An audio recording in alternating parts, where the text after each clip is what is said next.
Good evening, everybody. Welcome to another Around the Ropes YouTube exclusive. Now, you guys know with us, when we do our daily show, our weekly show, I said daily for some reason, our weekly show, we're always talking about the independent scene. And with us, when it comes to independence, it seems like the hotbed for independent wrestling on the Around the Ropes podcast is in upstate New York, Albany, Schenectady, Troy, that area. And we're being joined tonight by somebody who is rather new on the independent scene, but I think she has a bright future. The one, the only, Jemma. Jemma, how you doing? I'm good. How are you? I'm doing good. I'm really looking forward to this interview. This is one interview that I've been wanting to do for a really long time. I'm glad. I'm excited as well. I'm glad. Now, obviously people know of you being the valet and the manager. Sorry, I don't want to use the improper That's term. okay. That's okay. But what got you into pro wrestling? What made you want to decide, this is the crazy world I want to enter? Oh God. Let me think. Well, so I've watched pro wrestling since I was 2 years old, and I it was an AJ Lee match. Now that I think about it, it was an AJ Lee match that I pointed to the TV and I'm like, that's what I want to do. And then a lot of people have heard my story, but I was in 6th grade and a teacher basically told me wrestling is not a realistic job. And I went to a Hall of Fame show, and my old babysitter's mom, Rita Marie, was there because she was getting the Trailblazer Award. Well, I told her the whole 6th grade situation, and she basically talked to Mario Mancini over at PAPW, who's like, get her on a show. We're gonna have her take video to show it to that teacher to basically prove her wrong. So that's really how I got into it, but mainly because I watched wrestling growing up. It's a weird thing, and I've seen it now, obviously doing this podcast for the last 2 years. But when you look at wrestling, I mean, yeah, I look at it more of, dealing with fans. Obviously, you look at it more from being on the other side, dealing with the locker room. But the biggest thing I've noticed is, that's a nice way to put it. Yeah. But it's a big, as I put it, wrestling is a big dysfunctional family. Yes, absolutely. It's one of those sports out there, at sports entertainment, however you want to look at it, everybody has it their own way, that everybody's welcomed. It doesn't matter your background, your orientation, everybody's welcome when it comes to, it's not like in sports where it's like, oh, I'm not a fan of this team. Oh, you can't be a fan. Right. Yeah. And I just wish, I just wish there was less fighting going on, but that's a whole nother story for another day. Yeah, exactly. But where did you get your initial, so you got your initial training then with Mario Mancini then, correct? Mm-hmm. Yep. And do you have any stories that you remember as far as maybe like life lessons he taught you or stuff that he taught you about, becoming, getting into this industry? It's basically just about like really manager stuff, but like I have to be able to work with the crowd in like any situation really, because I do all the theater stuff, so I need to like engage with the crowd, but like I work with the kids a lot, so I engage with the kids a lot. But it's mostly just like hardcore like manager lessons that I need to either bang on the mat more, or I need to be louder, or maybe I need to make my entrance a little more Jemma-y, I guess. That's a new word on the Around the Ropes podcast. Jemma-y. But obviously, I remember seeing you in action on the Hall of Fame show, which I want to get to that in a second. But just for maybe the people who are watching who may not know, what are some of the other promotions that you've worked with or that you do work with? So, I did the promotions that I worked with, I mostly work with PAPW.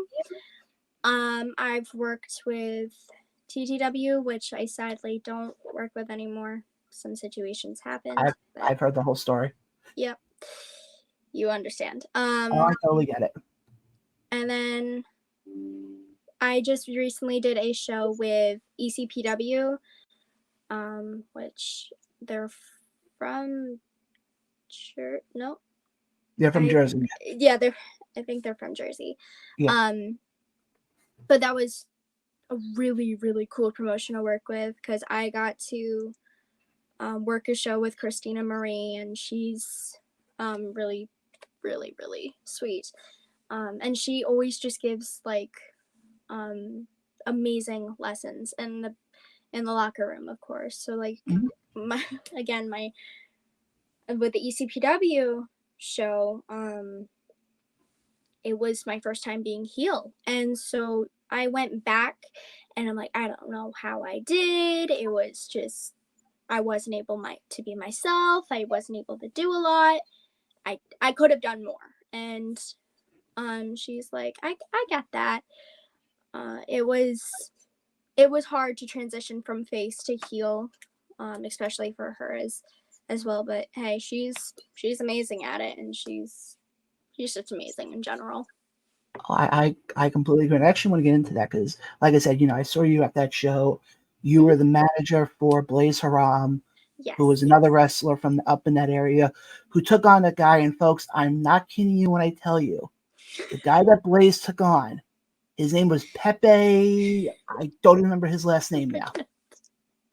But if you want to talk about your stereotypical French guy, I remember he walked out and I'm like, oh, I remember he came out and he had the hat on, and I'm like, oh my God, he's going that far with it.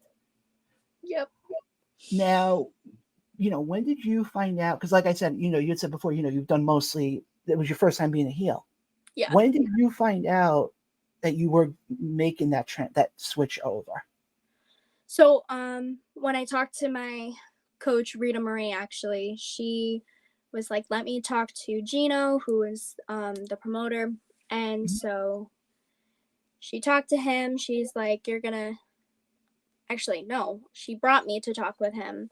And he's like, oh, I think you're going to walk out one of the heels tonight. I go, oh, okay. Because Rita is all like, oh, yeah, she's amazing as a heel. And, it was awesome, actually. So obviously, like I said before, you worked with Blaze Haram. Yep. What was it like working with somebody who I've said a lot of times on the show, when you think of a true heel, because I've had this notion. I said this on the show. I feel like a true heel doesn't really exist anymore in professional wrestling. Right. I feel like people are gonna say, "Oh, MJF." MJF to me is not a true heel. No, he's a cool heel. Yes, exactly. He's one of my favorites, actually. Hey, he's from my neck of the woods. He's fantastic. But my thing is this: for me, you look at a true heel, and it is really, and especially in the Northeast, really the first one that comes to mind, and maybe just because I've seen him wrestle several times, and that's Blaze. Because as soon as that music hits, and it can be at ECPW. There was a few shows down in Jersey he was at, where as soon as that music hits, you hear the boos right away. Yep. Now, what was it like working with him, and did he teach you anything as far as, since it was your first time being a heel? Yeah, so let me think, what did he say to me? When we got back after the match, he said, like, as a manager, you gotta move more. I go, okay. I was obviously critiquing myself on that, and he's like, but otherwise you did good for your first time. And I'm like, thank you. Because it was definitely a surreal moment. I mean, I had kids at the entrance coming over and doing the Fort Dance loser dance, and I'm like, well, I did good. And they were booing Blaze, but they were booing me the more I went out. And so I'm like, oh man, I did good then. Well, like I said, I was there, and I happened to, first of all, I'll say this again: if they ever do a show in that building again, I thought the building, that in all the years I've been going to, especially independent shows, that was probably the most unique setting. Yeah. Yep. For a wrestling show. Exactly, because it's a musical venue. Like they've had a lot of rock bands in there, and it was definitely interesting. But it felt like a I wouldn't say a real indie show, but it felt like a good show was gonna happen because the barricades were still there, all the fans were right there, so it was definitely cool. Oh no, I completely agree. And the biggest thing I take from it, like I said, I was front row for that. Well, I think in that building, I feel like any row you could have sat in, you would have gotten a good view. But I remember getting front row, and obviously I was sitting, with your parents, with Billy and a few other people from the Hall of Fame. Yeah. And I remember when you came out as a heel, and especially when you made that turn after the stairs, and you were standing right by where we were. Yep. I remember I'm sitting, I'm going, she's a natural heel. I mean, what was it like for you? I said before, Blaze taught you, but what was it like for you being like, okay, I'm in a new promotion, I get to be a heel. What was going through your mind, when all that was happening? Oh God, let's see here. So I was really nervous and excited the whole experience because I brought, not even kidding, 3 outfits because I didn't know who I was going out with. I didn't find out until 10 minutes in advance, and I'm like, oh, okay, cool. So I just went with black and silver that night, but basically it was my goal to get people to I wouldn't say, well, yeah, I would say get people to start hating me, as they already hate Blaze because he is the ultimate heel, I guess. Oh yeah. In that situation. No, I completely agree. And then you have this happy French guy who comes out and everybody's cheering him on, and he's got the pink palette. It's just, I honestly, it was so hard not to break character because I'm like, oh God, I didn't know how he was gonna come out. Yeah, and the funny part is you mentioned about how you wanted people to hate, to hate you or boo you, or however you want to look at it.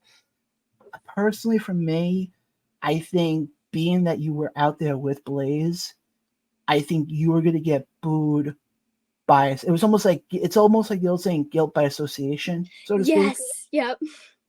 And it was like, okay, you're coming out, and because I just think with Blaze, because of the character he plays, he really he gets the emotions of the fans. Right, especially because he's anti-American, so he's like Allah and everything. Especially when he cut the promo before the match. Mm-hmm. And I'm sitting, I'm going, and every time he cuts a promo, like I said, I've seen him wrestle now a couple of times, and every time he cuts a promo, my head always just my hand always goes like this. I'm like, he just said that. It's like I can't, and a lot of times I'll sit there and go, he can get away with stuff like that because you're not on. It's not like it's WWE or AEW, right, where it's like you're going to have USA Network or Fox who are going to be making a call. I mean, a lot of times. I mean, yes, granted, I know the last big show I saw him at was Immortal when they were live on the Premier Streaming Network. Mm-hmm. But most of the time, especially when it comes to indies, you're not on a major streaming network. A lot of times it's stuff that's being recorded that's going to get put on YouTube later on. So when all of a sudden, when he came out and started cutting the promo, and the biggest thing I laughed at, especially from that match, nobody knew, unless you're from the area or you're diehard, and I'm talking diehard independent wrestling fan. Yep. I don't know many people who knew who the heck Pepe was. Yes. But the biggest thing I noticed, though, and I give you credit for this as well, between the two of you, you guys had the entire crowd chanting for Pepe within, I wouldn't even say maybe 10 seconds. And I commend both of you for that, because that's something you don't really see a lot. You don't see a guy who comes into a match and when nobody knows who he is, and by midway through the match, everybody's cheering him. Like, I thought there may have been 1,000 people in that room. Right. Yeah. The biggest thing I will say, though, and a lot of people have said this, the Hall of Fame show this year compared to the debacle of last year, that in itself, I feel like was 10 times better. Oh, absolutely. Yes. And especially Yep. you were at the as I called the debacle of last year. Yeah. Yep. Well, let me ask you this: then. As somebody from looking at it from last year compared to the one that just happened a couple weeks ago, do you feel that it was a much better of a show? Oh, absolutely. We were in an air conditioned building. Oh yeah, I remember. We had proper dressing rooms for the women and the men.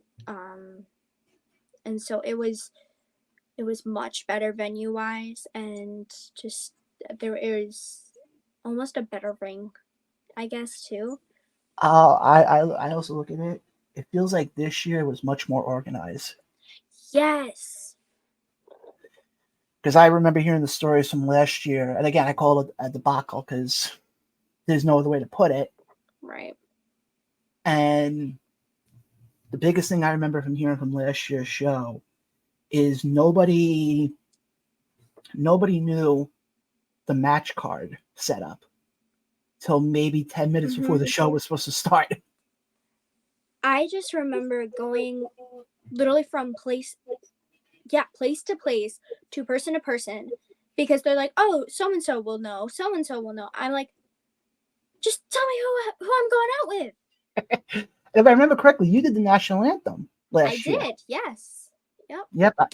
And the other thing also that I like, and nothing against the coffee that they had last year, because the coffee was great. I mean, I can admit right now it's not that bad coffee because we actually have our own of it. Yeah. But at least this year, at least it was good because they had water, they had soda, Yeah. actual stuff for a wrestling show, not coffee. Which, by the way, guys, again, just want to mention, you can buy a bag of our coffee. They are for sale. Just want to mention that. But no, like I said, I thought overall for you that night, I thought you did fantastic. Okay. I could see I did notice one thing though. When you came walking by at one point in the match and you were standing right in front of your parents, I can just see the grin on your face. Like you had that little bit of a smirk. Yeah, I told my dad to shut up that night. I was because obviously when I go to wrestling shows, yes, I'm going as a fan, but because I've done this show long enough and I don't consider myself part of the industry, but yeah, that's I fine. feel like sort of at this point I am because of all the wrestlers I become friends with. I kind of sit there and look for like the little things that nobody else really looks at. Mm-hmm. And I know, when I found out that it was your first time being a heel, I was like, okay, I'm curious to facial expressions. And when you came by at one point, I can just see that smirk on your face that you're sitting there going, oh, I get to be a heel in front of my parents. This is so much fun. Yeah. But obviously the next night, well, actually, I want to get now to the next day because I know you actually had a table because you were signing autographs. Yes. Yep. What was that experience like, especially being next to somebody like Tony Atlas? Wow. That experience, it honestly felt like a dream. And then I'm not even kidding, because I was literally sitting there. Rita was selling her autographs. And then Tony Atlas asked me a few questions, and one of the questions he asked was, do you have a boyfriend? And I hope that answer is no. And I go, no, I'm too busy. I'm too busy for boys. And he goes, okay, good, because he had the same talk with his daughter. So he literally went over a few life lessons with me, especially with being in the industry, and he knows that like it's gonna get busy. I'm gonna get busy, and I'm not gonna have time. So it was really cool talking to Tony Atlas, and I got to buy one of his amazing artworks, which he draws himself. Just like sitting there in the locker room, it's just, they're amazing. Wow. Because you can go back and there's a picture of Hulk. Is it Hulk Hogan or Ultimate Warrior? One of Let's those just say two. yes. Let's just say yes. Yeah, it was one of those two, and Tony Atlas at the bottom. There's an actual picture of that, and then you have his drawing. Oh, wow. It's almost spot on. It is so good. Well, the funny thing is, I don't know if you've ever seen a drawing of our logo for the podcast. It's not done by Tony Atlas, but it's and I bring it up because it was done. I don't know if you've ever seen the show Young Rock when it was on NBC. Yeah. Okay, do you remember the guy who played the Iron Sheik in that show? Yes, I do. I became good friends with him, Really? and he drew our logo for us. Oh, that's awesome. It's funny because there's only one person who has a copy. Obviously, he has another copy of it, but there's only one other person who has a copy of it, and it's currently sitting right there. And after we're done with this, I'll show you the photo. Okay. And I remember when he drew it, because what happened was I brought it up to him because at that point we were still looking for a logo. We hadn't had an official logo yet. And I said to him, I had seen that he draws. And I'm bringing this up because you brought up the thing with, how Tony Atlas does it. Mm-hmm. And I said to him, I'm like, hey, do you draw logos at all? He goes, I've never done one, but I'm interested. He goes, what do you have in mind? I go, what about a ring with a microphone? And then on the apron, it says Around the Ropes Podcast. Yes. I remember there was one time he had messaged me, must have been like 4:45 in the morning. Mm-hmm. And he goes, what type of microphone do you want? Whoa. I'm like, I go, what do you mean? I go, why don't we go the old school microphone? He sent it to me, and I remember it was dated actually the day after my birthday when he sent it. Oh, yeah.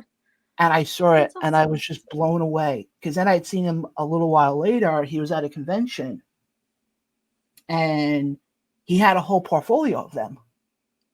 And I'm going through the portfolio, and all of a sudden the logo happens to be in it. I'm like, wait, hold on, back up a second. I'm like, I'm like, huh?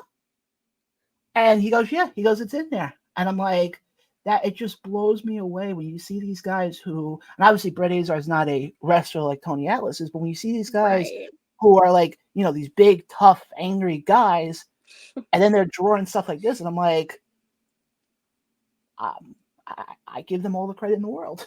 Yep. But obviously, at that convention, obviously, you were there, Tony Atlas was there, Dave LaGreca was there. Yeah. And I actually got a chance to actually walk through the Hall of Fame for the first time. It was my first time there. Even though last year we were up there, we didn't get a chance to see it because we were still traveling when they did the whole ribbon cutting ceremony. And I remember walking through the Hall of Fame, and all I kept saying was, wow, wow, wow. Yep. And I'm just sitting there, and I'm like, so I just want to sit here. I give Seth and Mike and all the credit in the world for what they've done with that Hall of Fame. Hey, I'm hoping one day to see you in there. Fingers crossed. But obviously then that night at the lovely restaurant, which I am not going to get into right now because that was a whole story for another day, was the actual Hall of Fame induction. Yes. I guess the question I have for you is this. What was it? When did you find out that you were going to be the one inducting Rita? And what was that feeling like for you, inducting her? So I found out a few months in advance. So honestly, I was really bad at writing my speech when it came to time. Like the week before the Hall of Fame, we were on vacation, and I came home and I'm like, oh God, the Hall of Fame is this week. I need to get my speech done. So my mom, she's like, just write all your thoughts out, and she helped me clean it up really, really well to make it sound professional and not my thoughts on a paper. So I will say this right now, obviously because you were the first one you got the lucky part of starting off the festivities of the night, Yeah. which actually I feel like that actually gave you the benefit because Yeah. you wouldn't have to sit there and be like oh oh crap, should I say this, should I not say this? You didn't Right. really have time to say Yes. that. Like when I was sitting at the table with my best friend who was there, and she's like, "Do we go up now?" I go, "No, not now. Seth's gonna tell us when we go up." And she's like, "Oh, okay."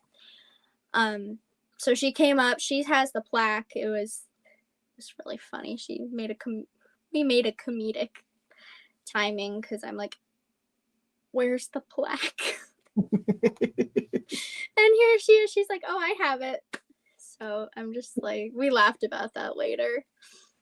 I mean, I'll say this right now, the whole night was definitely interesting, especially, and folks, if you missed it, the biggest surprise of the night was when Mark Henry showed up. Yeah. Which I'm still surprised, and I said this to somebody there that night. Mark Henry is not a small dude. I've met him before. I've met him before, so I know how big he is.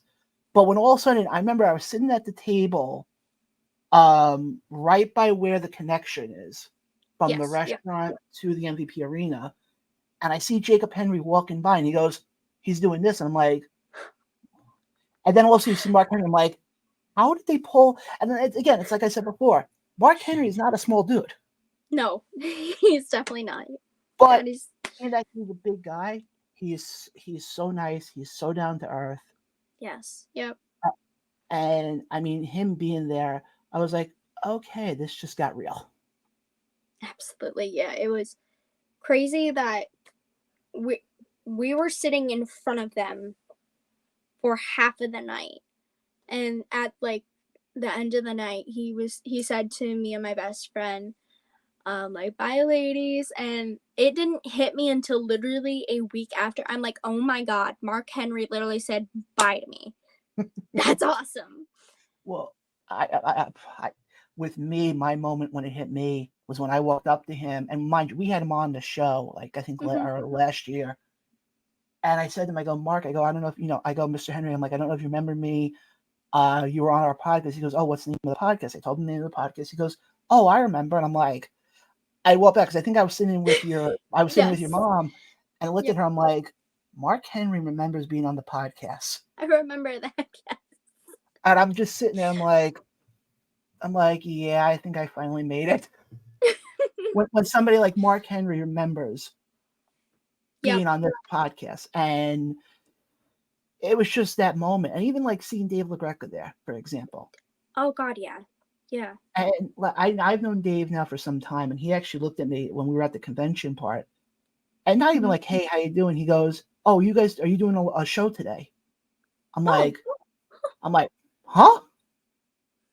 I'm like, the fact that the guy who runs, I say, the biggest wrestling show ever right now, oh, for real, yes, knows this show. I'm like, yeah, I think the show is doing something right. Yep. But obviously, that whole night, being at that Hall of Fame, walking up there, do you have like, because I would have a feeling, because I'd had the same thing. Do you have like butterflies? Oh, absolutely. Absolutely. Because, I was in a pretty long dress in the back too. So it was like right at where my heel was. I was so scared that my heel was going to catch on my dress and I was just going to go flying. And so you would have taken a bump at a wrestling event. Okay. Exactly. It wouldn't have been a safe bump, but it would have been a bump. No. Yeah. Yep. But especially like in front of like Doink the Clown and Grant Gagne, like who I met the night before. So like, Hall of Famers that my dad kind of showed me when I was younger. Yeah, it would have been one of those things of, yeah, I just saw you on TV. Oh, I just took a flop. Yep. But like I said, I'm hoping one day, because I've already said it before, every year they do it, I'm making the trip up there. Mm-hmm. It's a fun weekend. Folks, if you get the opportunity, I highly recommend making the trip up there. Even if you can't make it for the Hall of Fame, just to at least make it up there to see the Hall of Fame. I mean, They got The some only really thing, nice merch. oh yeah, the only thing I will say though is you have to go, unfortunately, when there is an event at the MVP arena. That's the only downside, but Yeah.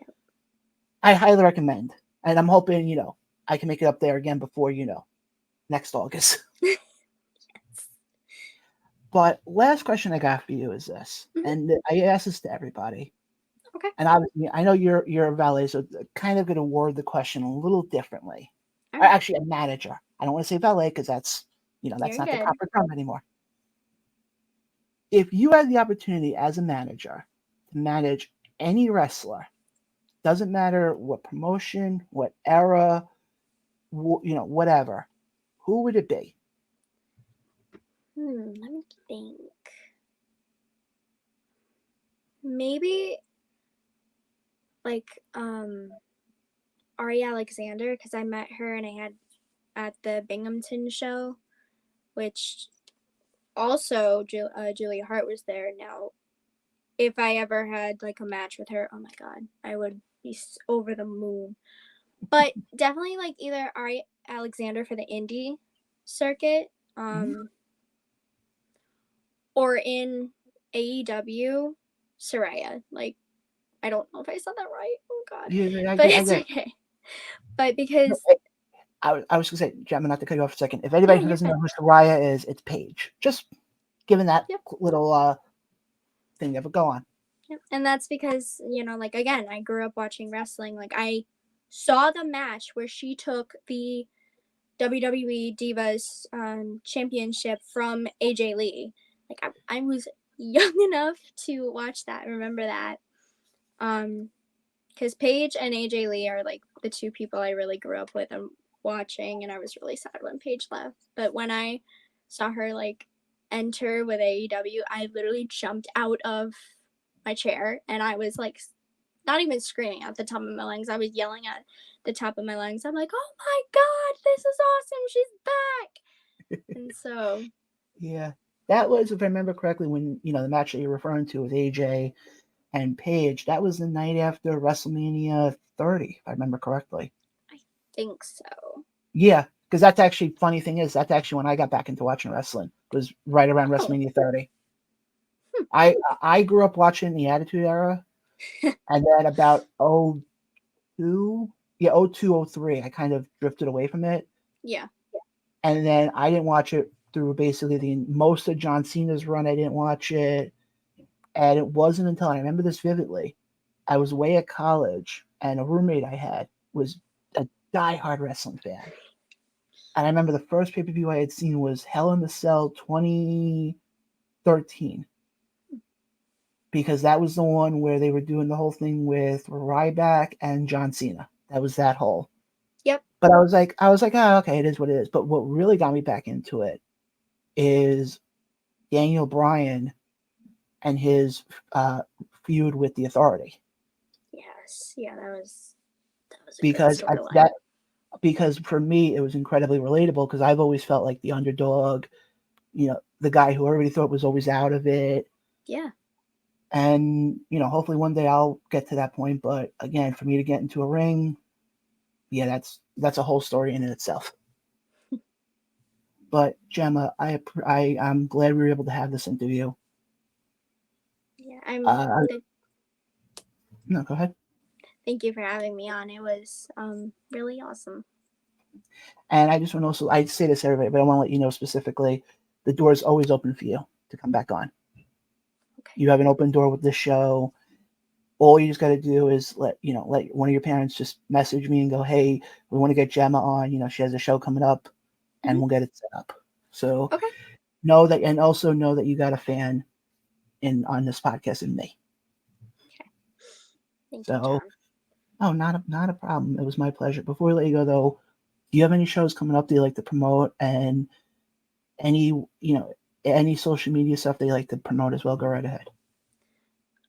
So I will do show announcements on my social media, which is ringside_Jemma. And we are currently working on my website. So we're hoping to get that up and running soon once we get some stuff going on. So. I can't wait to see it.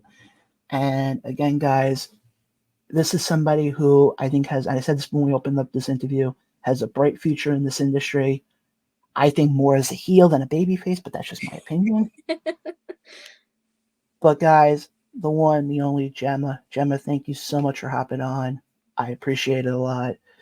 Guys, catch Jemma at basically a lot of the shows up in, Connecticut, Massachusetts, upstate New York. And like I said, guys, this has been an Around the Ropes YouTube exclusive. Hit the subscribe button. It costs you nothing. It does wonders for us. And we'll catch you guys next time.